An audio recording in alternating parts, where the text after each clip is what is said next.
Shalom, shalom, shalom, everybody. Shalom, everybody. Welcome back. Welcome back. I hope everybody's doing good. Welcome back to Reading with Shilo. We're going to continue off with the narrative of life of the narrative of the life of Frederick Douglass. The narrative of the life of Frederick Douglass. We're going to read chapters 2, 3, and 4 today. 2, 3, and 4. I hope everybody's doing good and ready to see what we can learn about Mr. Frederick Douglass. Let's see what his life was like. The man was a slave. They say he was a great orator, a lecturer, somebody that literally went from nothing and made something out of himself. What can we learn from Mr. Frederick Douglass? What can we learn? Let's get into it. Chapter 2. Chapter 2. Chapter 2.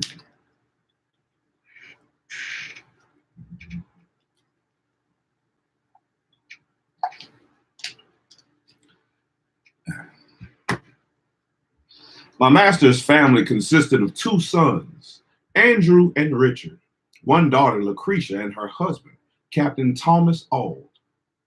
They lived in one house upon the home plantation of Colonel Edward Lloyd. My master was Colonel Lloyd's clerk and superintendent. He was what might be called the overseer of the overseers. I spent 2 years of childhood on this plantation, on my old master's family. It was here that I witnessed the bloody transaction recorded in the first chapter. And as I received my first impressions of slavery on this plantation, I will give some description of it and of slavery as it there existed. The plantation is about 12 miles north of Easton, in Talbot County, and is situated on the border of Miles River. The principal products raised upon it were tobacco, corn, and wheat.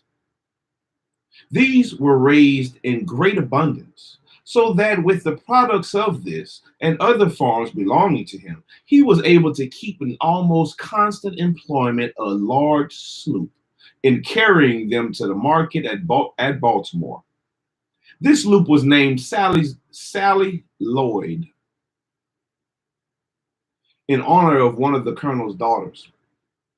My master's son-in-law, Captain Auld, was master of the vessel. He was otherwise manned by the colonel's own slaves. Their names were Peter, Isaac, Rich, and Jake. These were esteemed very highly by the other slaves and looked upon as the privileged ones of the plantation, for it was no small affair in the eyes of the slaves to be allowed to see Baltimore.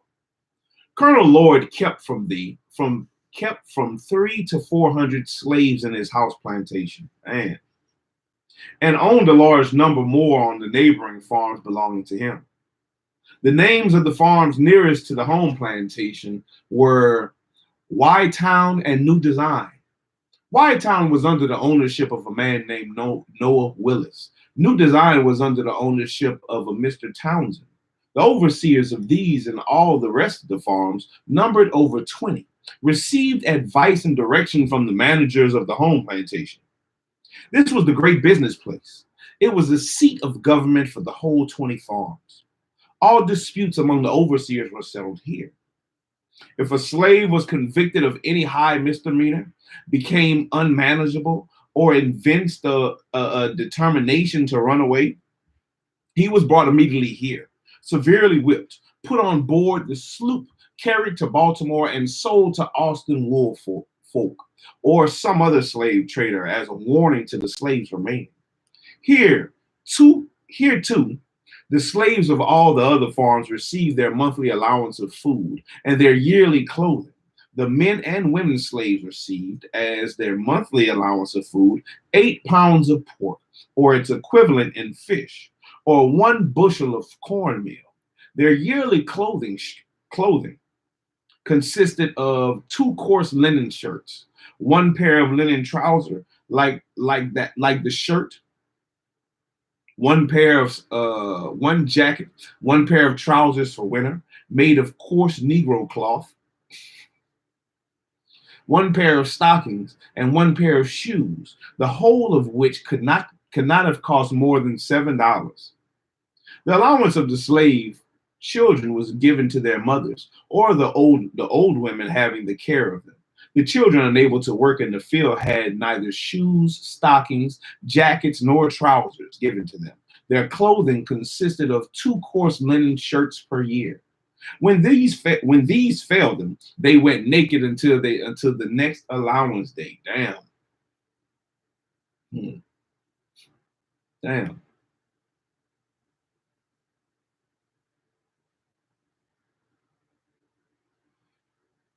And when these failed them, they went naked until the next allowance day.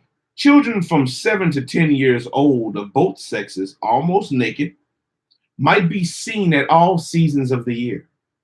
There were no beds given to the slaves, unless one coarse blanket be considered such, and none but the men and women had these. This, however, is not considered a very great provision. They find less difficulty from the want of beds than from the want of time to sleep. For when their day's work in the field is done, the most of them having their washing, mending, and cooking to do, and having few or none of the ordinary faculties for doing either of these, very many of their sleeping hours are consumed in preparing for the field the coming day. And when this is done, old and young, male and female, married and single, drop down side by side on one common bed, the cold, damp floor, each covering himself or herself with their measurable blankets. And here they sleep till they are summoned to the field by the driver's horn. At the sound of this, all must rise and be off to the field. There must be no halting. Everyone must be at his or her post, and woe betides them who hear not this morning's summons to the field.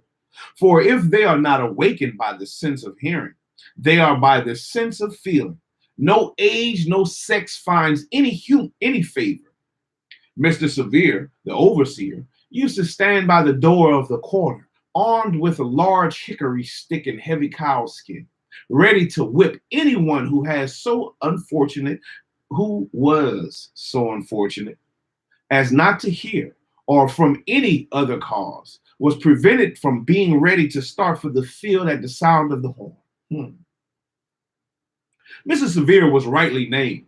He was a cruel man. I have seen him whip a woman, causing the blood to run half an hour at a time, and this too in the midst of her crying children, pleading for their mother's release. He seemed to take pleasure in manifesting his fiendish barbarity. Added to this cruelty, he was a profane swearer. It was enough to chill the blood and stiffen the hair of any ordinary man to hear him talk. Scarce a sentence escaped him, but that was commenced and concluded by some horrid oath. The field was the place to witness his cruelty and profanity. His presence made in both the field of blood and of blasphemy. From the rising till the going down of the sun, he was cursing, raving, cutting, and slashing among the slaves of the field in the most frightful manner. His career was short. He died very soon after I went to Colonel Lloyd's, and he died as he lived, uttering with his dying groans bitter curses and horrid oaths. His death was regarded by the slaves as the result of a merciful providence. Mr. Severe's place was filled by a Mr. Hopkins. He was a different man. He was less cruel, less profane, and made less noise than Mr. Severe. His course was characterized by no extraordinary demonstrations of cruelty. He whipped, but seemed to take no pleasure in it. He was called by the slaves a good overseer. The home plantation of Colonel Lloyd wore the appearance of a country village. All the mechanical operations for all the farms were performed here. The shoemaking and mending, the blacksmithing and cartwrighting, coopering, weaving, and grain grinding were all performed by the slaves on the home plantation. The whole place wore a business-like aspect very unlikely to the neighboring farms. Very unlike to the neighboring farms. The number of houses to conspired, hmm, the number of houses to conspire to give it advantage over the neighboring farms. The number of houses, too. Okay, there we go. The number of houses, too, conspired to give it advantage over the neighboring farms. It was called by the slaves the Great House Farm. So you had on the Great House? You up there at the Great House Farm? Oh, I heard about that. Few privileges were esteemed higher by the slaves of the out farms than that of being selected to do errands to the Great House Farm. It was associated in their minds with greatness. Representative could not be prouder of the a representative could not be prouder of the election to a seat in the American Congress than a slave on one of the out farms would be as his election to do errands at the Great House Farm. They regarded it as evidence of a great confidence reposed in them to be by their overseers. And it was on this account, as well as the constant desire to be out of the field from under the driver's lash, that they esteemed it a successful one. That was tarring his fence all around. Let me see. I skipped that. My bad. 2 pages. That they esteemed it a high privilege, one worth careful living for. He was called the smartest and the most trusty fellow. He had his honor conferred upon him the most frequently. The competitors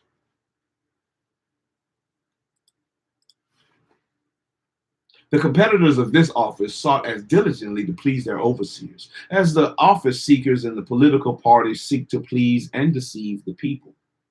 The same traits of character might be seen in Colonel Lloyd's slaves, or as are seen in the slaves of the political parties.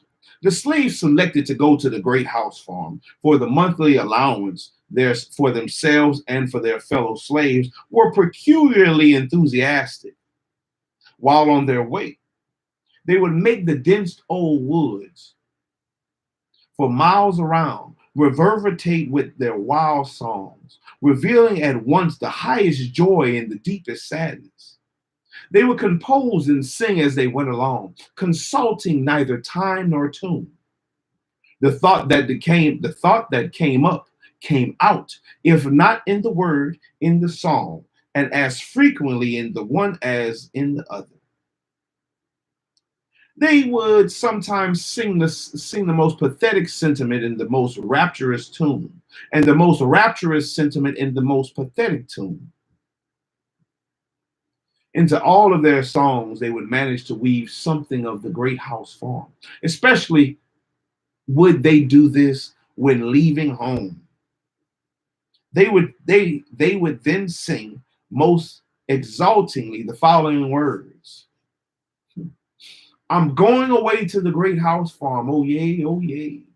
I'm going away to the Great House Farm. Oh, yay, oh, yay, oh, yay. This they would sing as a chorus to words which to many would seem unmeaning jargon, but to which, nevertheless, were full of meaning to themselves. I have sometimes thought that the mere hearing of those songs would be more to impress some minds with the horrible character of slavery than the reading of the whole volumes of philosophy in the subject could do. I did not, when a slave, understand the deep meaning of those rude and apparently incoherent songs. I was myself within the circle, so that I neither saw nor heard of those, or as those without might see and hear. They told the tale of woe, which was then altogether beyond my feeble comprehension. They were tones loud, long, and deep. They breathed the prayer and complaint of souls boiling over with the bitterest anguish. Every tone was a testimony against slavery and a prayer to God for deliverance from chains. The hearing of those wild notes always depressed my spirit and filled me with infallible, ineffable sadness. Ineffable sadness. What is ineffable? Let's see what ineffable is. Fill me with ineffable. INEFFABLE.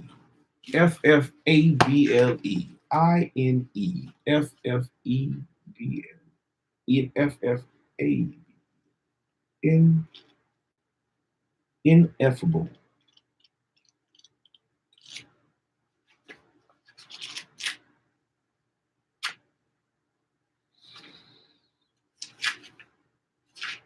Ineffable.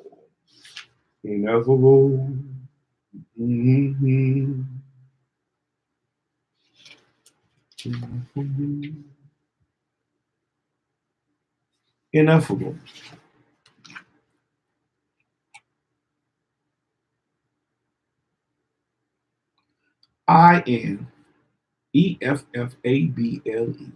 Incapable of being expressed or adequately described. Ineffably. Ineffably ineffable. Incapable of being described. The hearing of those wild notes always depressed my spirit and filled me with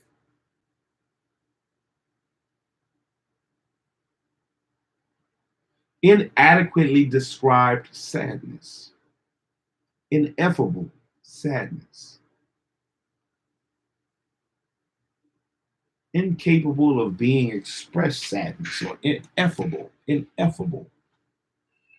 I have frequently found myself in tears while hearing them.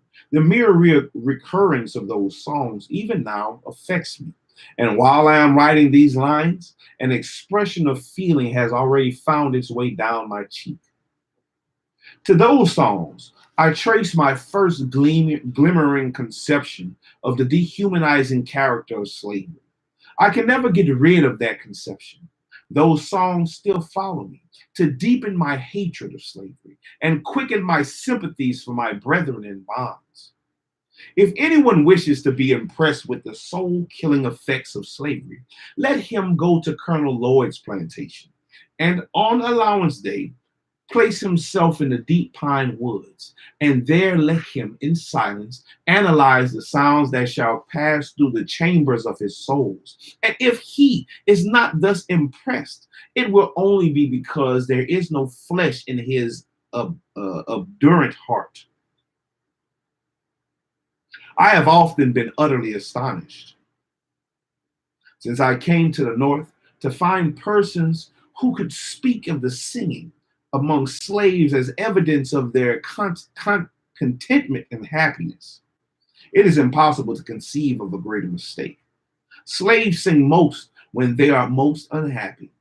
The songs of the slave represent the sorrows of his heart, and he is relieved by them, only as an aching heart is relieved by its tears. At least, such is my experience. I have often sung to drown my sorrows, but seldom to express my happiness. Crying for joy and singing for joy were alike uncommon. Were alike uncommon to me while in the jaws of slavery. The singing of a man cast away upon the desolate island might be the appropriately considered as evidence of the contentment and happiness as the singing of a slave. The songs of one and of the other are prompted by the same emotion. Chapter 3. Colonel Lloyd kept a large and finely cultivated garden, which afforded most constant employment for 4 men besides the chief gardener, Mr. Dumont. What's up, sir? This garden was probably the greatest attraction of the place. During the summer months, people came from far and near, from Baltimore, Easton, and Annapolis to see it. It abounded in fruits of almost every description, from the hardy apple of the north to the delicate orange of the south. This garden was not the least source of trouble on the plantation. Its excellent fruit was quite the temptation to the hungry swarms of boys, as well as the older slaves belonging to the colonel, few of whom had the virtue or the vice to resist it. Scarcely a day passed during the summer, but some slave had the take of the lash for stealing fruit.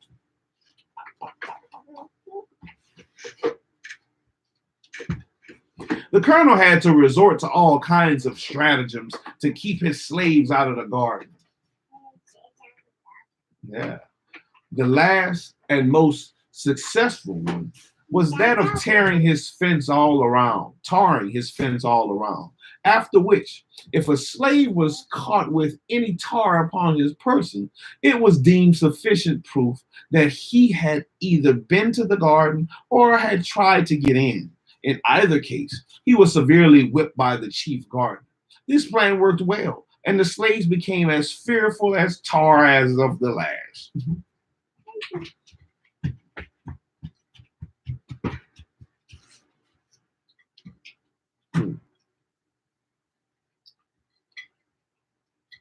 Give me some for I'll eat them all. Give me some great food.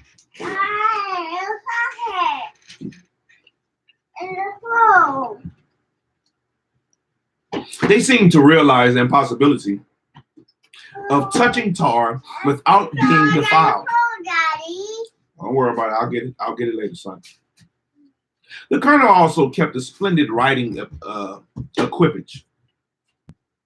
His stable and carriage house presented the appearance of some of our large city livery establishments. His establishments.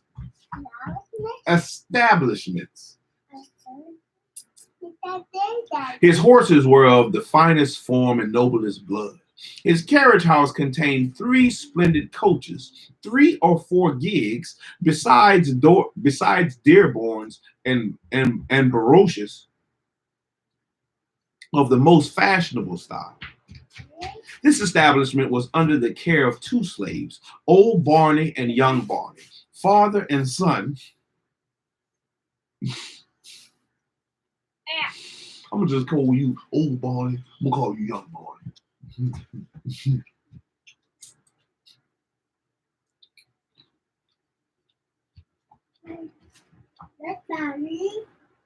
Did you eat them all? No. No, sir. I'm not here, Daddy. All right. To attend to this establishment was their sole work, but it was by no means an easy employment. For nothing was Colonel Lloyd more particular than the management of his horses.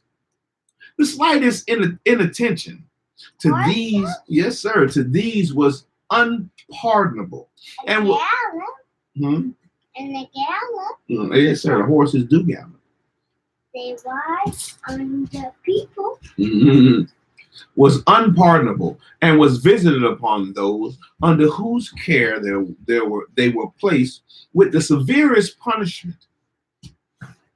No excuse could shield them. If the colonel only suspected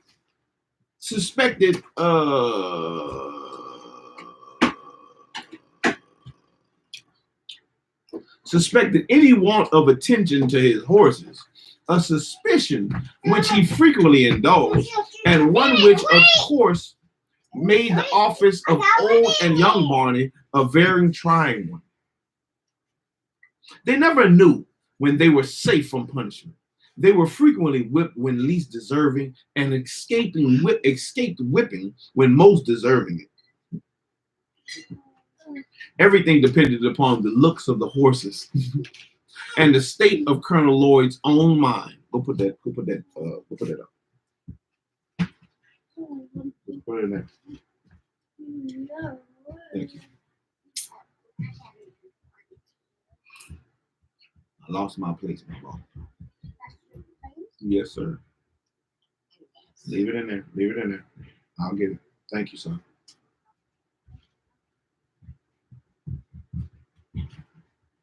If a horse did not move fast enough or hold his head high enough,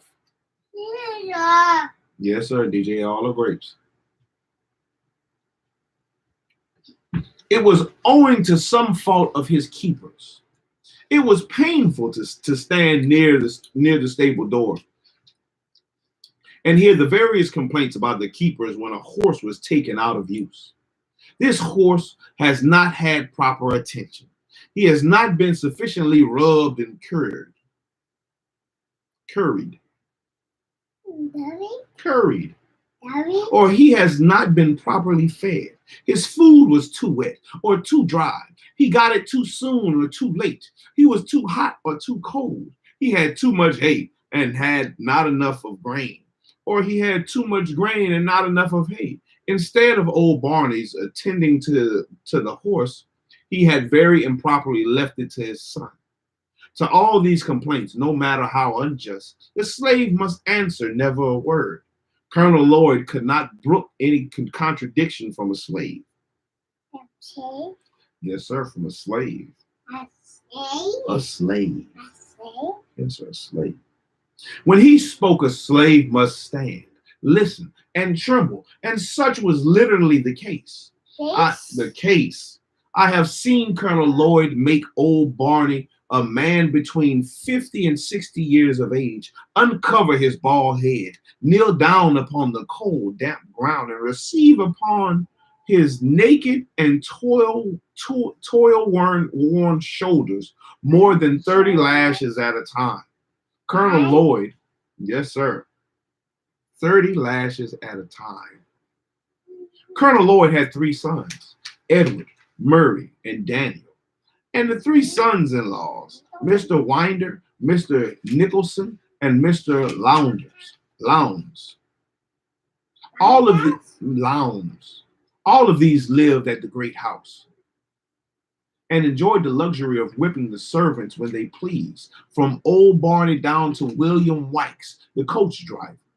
I have seen Winder make one of the house servants stand off from him a suitable distance to be touched with the end of his whip, and at every stroke raise great ridges upon his back.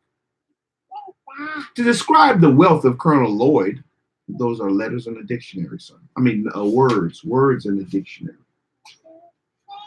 Yes, sir, in the dictionary.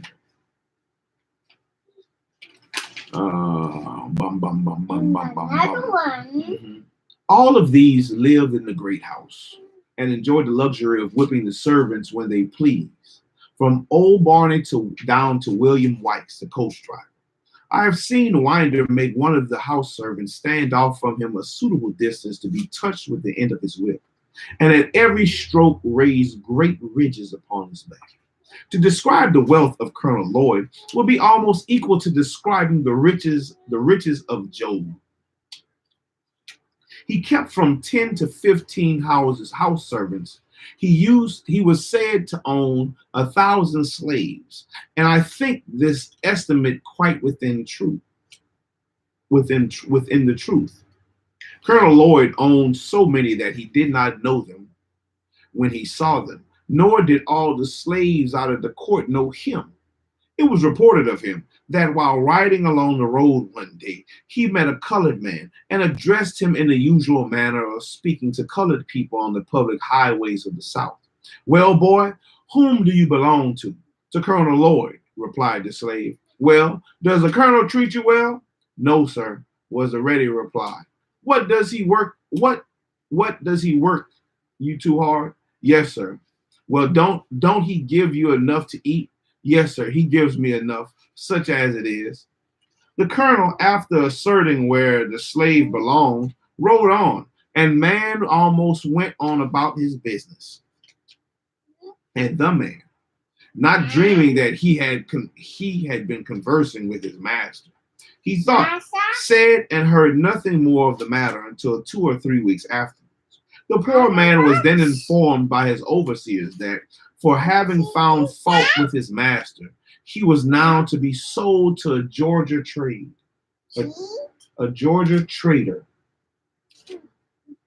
He was immediately chained and handcuffed, and thus, without the moment's warning, and thus, and thus, and thus, without the moment's warning, he was snatched away and forever sundered from his family and friends by a hand more unrelenting than death.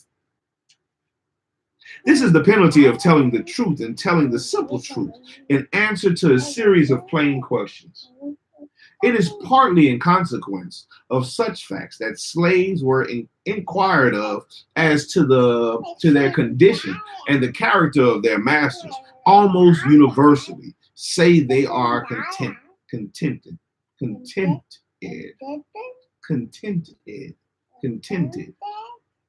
They are contented. They are contented or content. They feel content.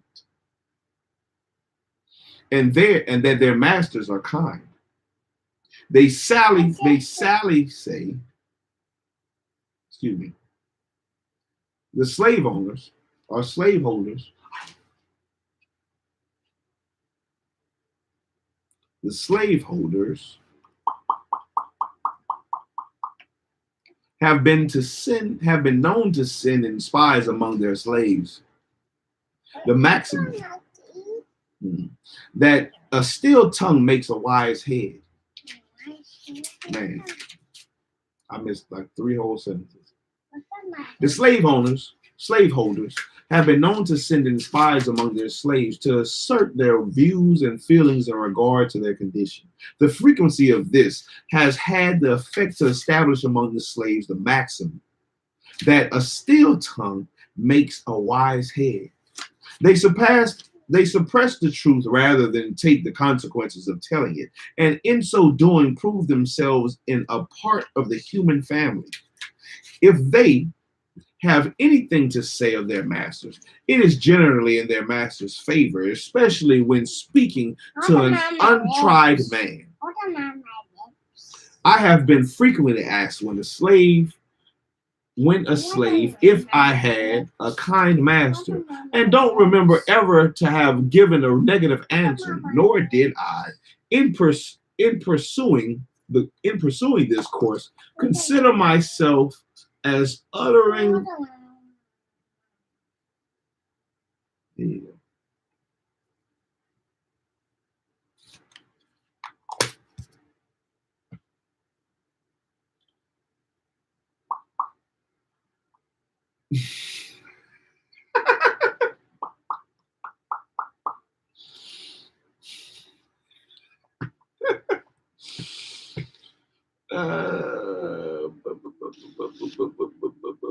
Consider myself as uttering what was absolutely false. For I always measured the kindness of my master by the standard of kindness set up among slaveholders around us. Moreover, slaves are like other people. The imbibed prejudice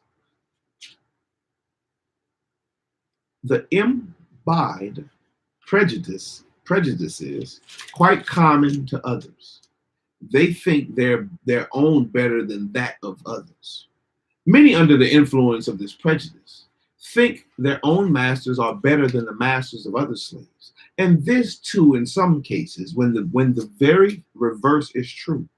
Indeed, it is not uncommon for slaves even to fall out and quarrel among themselves about the relative goodness of their masters, each contending for the superior goodness of his own over that of the others. At the very same time, they mutually execrate their masters when viewed separately. It was so on our plantation. When Colonel Lloyd's slaves met the slaves of Jacob Jepson, they seldom parted without a quarrel about their masters. Colonel Lloyd's slaves contending that he was the richest, and Mr. Jepson's slaves that he was the smartest and the most of a man. Colonel Lloyd's slaves would boast his ability to buy and sell Jacob Jepson. Mr. Jepson's slave would boast his ability to whip Colonel Lloyd. These quarrels would almost always end in a fight between the parties, and those that whipped uh, was supposed to have gained the point at issue. But what is, Daddy? Mhm. From The mandarins? You want a mandarin? You want a piece of the mandarin? Okay, hold on.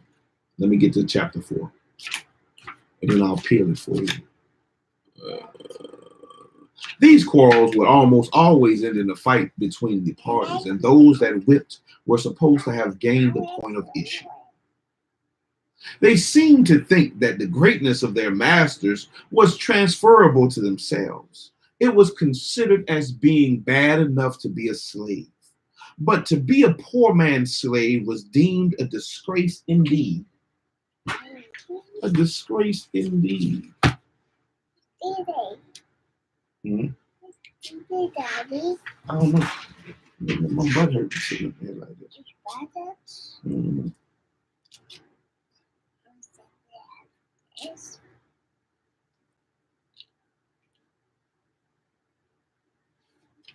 The book. Who, you? The book. You gotta go poop? Mm, No, sir. Or yes, sir. Which one? Yes. Yes, sir. Yes, sir. You gotta go poop. Mama, don't need them. The difference is Chapter 4. Mr. Hopkins remained to but a short time in the office of overseer. Why his career was so short, I do not know. But suppose he lacked the necessary severity to suit Colonel Lloyd. Mr. Hopkins was succeeded by Mr. Austin Gore, a man possessing, in an eminent degree, all those traits of character indispensable to what is called a first-rate overseer.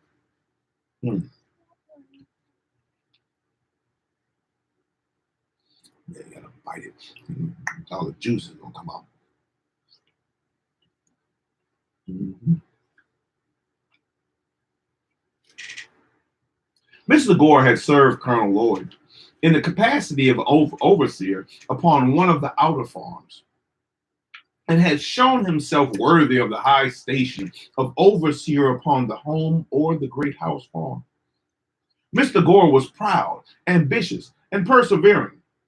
He was artful, cruel, and obdurate. He was just a man for such a place, and it was just the place for such a man. It afforded scope for the full exercise of all his powers, and he seemed to be perfectly at home in it. He was one of those who could torture the slightest look, word, or gesture on the part of a slave into impotence and would treat it accordingly. There must be no answering back to him. No explanation was allowed a slave, showing himself to have been wrongfully accused. Mr. Gore acted fully up to the maxim laid down by the slaveholders. It is better that a dozen slaves suffer under the lash than that the overseer, yes sir, the lash. Wow, a lash. Lash them on their back. Suffer under the lash, than that the overseer should be convicted in the presence of the slaves of having been at fault. No matter how innocent the slave might be, it availed him nothing when accused by Mr. Gore of any misdemeanor. To be accused was to be convicted, and to be convicted was to be punished. The one always followed the other with immutable certainty. To escape punishment was to escape accusation, and few slaves had the fortune to do either. Under the overseership of Mr. Gore, he was just proud enough to demand the most debasing homage of the slave, and quite servile enough to crouch himself at the feet of the master. He was ambitious enough to be contented with nothing short of the highest rank of overseers, and persevering enough to reach the height of his ambition.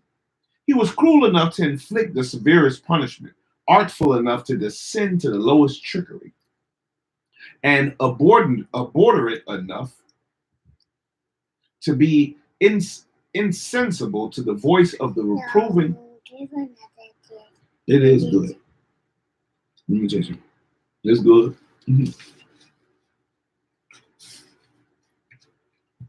What difference? And oberate enough to be insensible to the voice of the reproving conscience.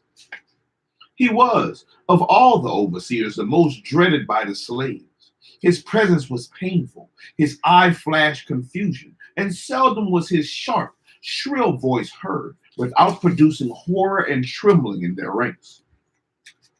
Mr. Gore was a grave man. In their ranks, trembling in their ranks. Mr. Gore was a grave man, and though a young man, he indulged in no jokes, said no funny words, seldom smiled. His words were in perfect keeping with his looks, and his looks were in perfect keeping with his words. Overseers will sometimes indulge in a witty word. Be quiet so I can read. Give me my dictionary. Give me my dictionary. Read, Daddy. Well, turn around and read it then. Turn the book around and read it. Right. Overseers will sometimes indulge in a witty word, even with the slaves. Not so with Mr. Gore. He spoke but to command, and he commanded but to be obeyed. He dealt sparsely or sparingly with his words, and bountifully with his whip, never using the former where the latter answers where the latter would answer as well. When he whipped, he seemed to do so from a sense of duty and feared no consequences. He did nothing reluctantly, no matter how disagreeable. Always at his post, never inconsistent. He never promised but to fulfill. Give me my dictionary. No, sir, not my dictionary. He was, in a word, a man of the most inflexible firmness and stone-like coolness. Then put it down. That's mine.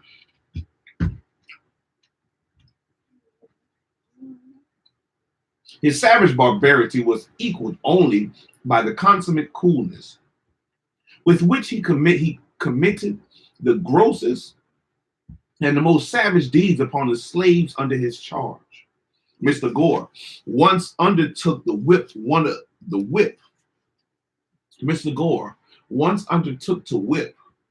of Colonel Lloyd's slaves by the name of Demby. He had given Demby but few stripes, when, to get rid of the scourging, he ran and plunged himself into the creek and stood there at the depth of his shoulders, refusing to come out. Mr. Gore told him that he would give him 3 calls, and that